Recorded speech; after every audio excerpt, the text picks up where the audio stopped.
যেদিন দিদির হাত আপনার মাথা থেকে সরে যাবে সেদিন আপনার দশাটা কি হবে। যেদিন এই আন্দোলন থামবে আমরা কিন্তু আপনাদের মতো মানুষগুলোকেও থামিয়ে দেব। আপনি ডাক্তার দেখান, না হলে ভেসে যাওয়ার দিন কিন্তু আপনার চলে এসেছে। কথায় আছে বয়স হওয়ার সাথে সাথে নাকি মতিভ্রম রোগ দেখা যায়। ঠিক এমনই একজন মতিভ্রম রোগে ভুগছেন।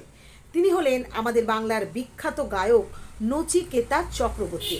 যদিও বর্তমানে তার এই মতিভ্রম রোগ অনেকেই সহ্য করতে পারছে না বলে প্রতিবাদ জানাচ্ছে। তাই আমি বা পিছিয়ে থাকি কেন? ইউটিউবার হিসেবে তো আমারও একটা দায়িত্ব থাকে। তাই দেরি না করে সরাসরি চলে যাচ্ছি মতিভ্রম রোগ তাড়ানোর প্রকৃত ওষুধ তাকে দান করতে। তা মশাই, আপনি তো অনেক ভালো ভালো বড় বড় কথা বলেছেন। আপনার কথার মানেগুলো যেগুলো দাঁড়ায় সেই ভুল ধারণাগুলোকে ভেঙে দিই। আপনি বলেছেন মুখ্যমন্ত্রী আপনাকে ভালোবাসে বলেই নাকি সবার খুব রাগ। মশাই, আপনি নিজেকে এতটা বড় মনে করেন যে মুখ্যমন্ত্রী তার নিজের পরিবারকে ফেলে দিয়ে অন্যের সন্তানকে নিজের সন্তানের মতো ভালোবাসবে? আর কেনই বা বাসবে? কোনো তো কারণ থাকা দরকার। কই আমাদের তো বাসে না।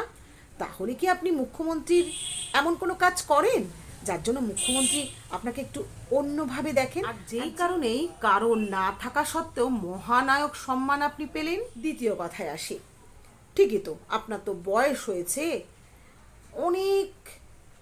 বয়স যাদের হয়েছে 8 থেকে 80, ধরুন 8 বছরের শিশু থেকে 80 বছরের বৃদ্ধ, তারাও কিন্তু পথে নেমেছে নিজের ঘরের সুরক্ষার তাগিদে। তা এমন সুরক্ষা বোধহয় আপনার প্রয়োজন নেই, কারণ আপনার মাথায় তো দিদির হাত আছে। ওই কারণে আপনি এত নিছকভাবে বলতে পারলেন যে এই বয়সে এসে আমাকে হেঁটে প্রমাণ করতে হবে আমি কি। আসলে আপনি নিজেকে কোনোদিনও প্রমাণ করতেই পারেননি।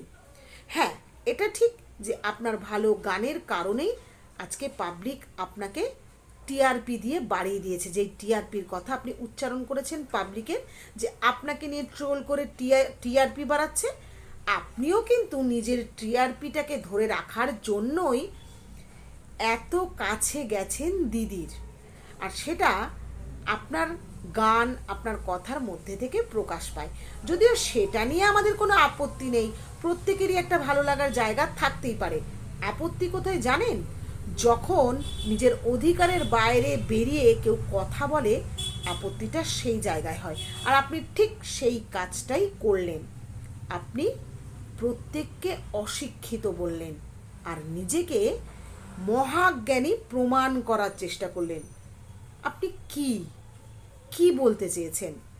যারা আন্দোলন করছে ডাক্তাররা, তারা অশিক্ষিত?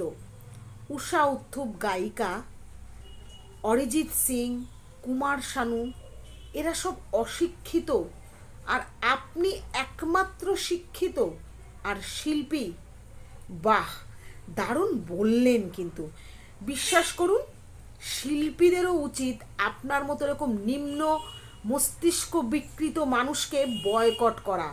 আমাদের সাধারণ মানুষের কথা তো ছেড়েই দিন, চেহারার সাথে সাথে আপনার মস্তিষ্ক যে কোনো কারণেই হোক বিকৃত হয়ে গেছে, সেটাকে সারান, না হলে নিজেকে ঘরবন্দি করে রাখুন।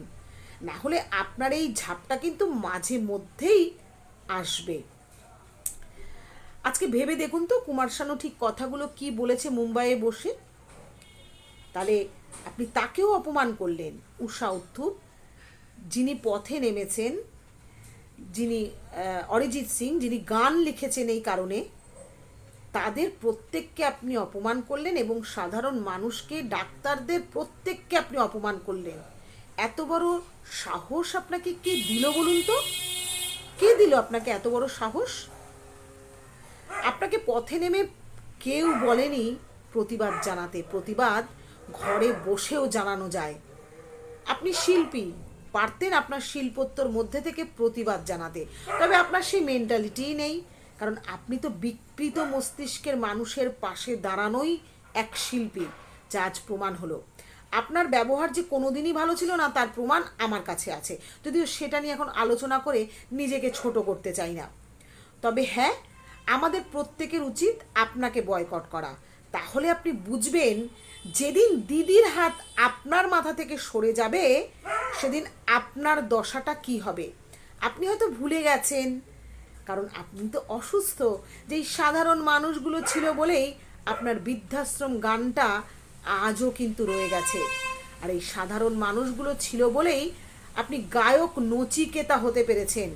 আর এই সাধারণ মানুষ ছিল বলেই আপনি এতটা ঔদ্ধত্য দেখাতে পারলেন।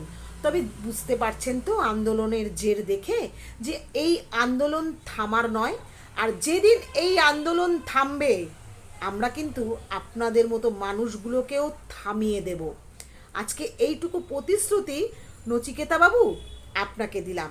তো যাই হোক, কাকু বলে সম্বোধন করি, আপনি বয়োজ্যেষ্ঠ, আপনার বয়স হয়েছে, আপনি ডাক্তার দেখান, না হলে ভেসে যাওয়ার দিন কিন্তু আপনার চলে এসেছে। আর যে আত্ম অহংকার বোধ এখন মাথার উপর শক্ত হাত রয়েছে বলে দেখাতে পারছে, একদিন দেখবেন এই আত্ম অহংকার বোধ কিভাবে মাটিতে ধুলোয় লুটোপুটি খায়। এটুকু আপনাকে হাসি মুখেই প্রতিশ্রুতি দিলাম। আর আপনি যেন কি বলেছেন, আপনাকে নাকি শক্ত হাতে এবার নামতে হবে। নামুন, আমরা আছি। আপনার শক্ত হাত কতক্ষণ শক্ত থাকে, আপনার প্রতিবাদ কতক্ষণ শক্ত থাকে সেটা দেখবার জন্য। ভুলে যাবেন না, আজকে কিন্তু আমরা কোনো রঙের পতাকা নিয়ে প্রতিবাদ জানাচ্ছি না। এই প্রতিবাদটা সম্পূর্ণ সাধারণ মানুষের প্রতিবাদ। আর সাধারণ মানুষ কি করতে পারে আর কি করতে পারে না একটু অপেক্ষা করে দেখার চেষ্টা করুন। তবে হ্যাঁ, আপনি উচ্চশিক্ষিত, আপনি একজন শিল্পী, আপনি মানুষকে শিখিয়েছেন কিভাবে প্রতিবাদ করতে হয়, আপনার মধ্যে প্রচুর গুণ আছে। কিন্তু আপনার ডাক্তারিটা জানা আছে তো? নাহলে এই মতো অবস্থায় আপনার ট্রিটমেন্টটা কে করবে বলুন তো? এক কাজ করুন, ঘরে বসে মানুষের সম্পর্কে উল্টো পাল্টা না বলে ডাক্তারিটা শিখুন। কারণ আপনার এই কথাগুলো শোনার পর কজন ডাক্তার আপনাকে ট্রিটমেন্ট করবে সেটা নিয়ে আমার যথেষ্ট সন্দেহ আছে। যাই হোক, আশা করি আপনার জ্ঞানের নাড়ি টনটনে করে দিতে পারলাম। আবারও যদি মুখ খোলেন আমরা আবারও মুখ খুলব। এখন ভদ্রভাবে খুললাম, পরে না হয় অন্যরকমভাবে খোলা যাবে। নমস্কার।